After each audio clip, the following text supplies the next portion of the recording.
ఆ అమ్మాయి నీయంగా చూస్తే నాయంగా చూసినట్టుంది, నాయంగా చూస్తే ఈడంగా చూసినట్టుంది. ఆ అమ్మాయి కూడా మెలకొన్ను, ఆ అమ్మాయి కూడా ఈడుకున్న వారికి అలా సంబంధం సెట్ అవుతురా. ఆ అమ్మాయిని వదిలేసి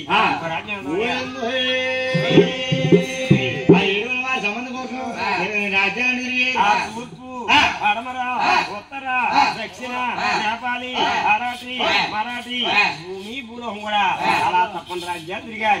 ఇన్ని రాజ్యాల్లో ఎక్కడ ఆడపిల్ల దొరకదు నాయన. భూమి భూలోకం తిరిగా ఆ రాజ్యం కూడా ఎన్ని తిరిగినా అలా ఆడపిల్ల దొరకపోలేదు. ఆడపిల్లలు అయితే చాలా మంది ఉన్నారు నాయన.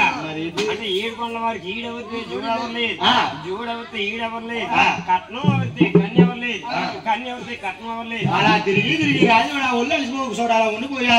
యానా పెంగన్ గారి పైకి లేచి ఇలాగంటానట, అన్నయ్య మన 7 అన్నదమ్ములు పుట్టు ఆడలు కూడా పెళ్లిళ్ళు అయిపోయి ఎవరు పెళ్లి కానీ కట్టబాధలు పడ్డావా? పెళ్లి చేసుకున్నాం కానీ ఎవరు పెళ్లికి కూడా ఇన్ని కష్టబాధలు పడలేదు, ఇన్ని తిప్పలు పడలేదు. అన్నయ్య నడవాలి అన్నయ్య మే నడవాలి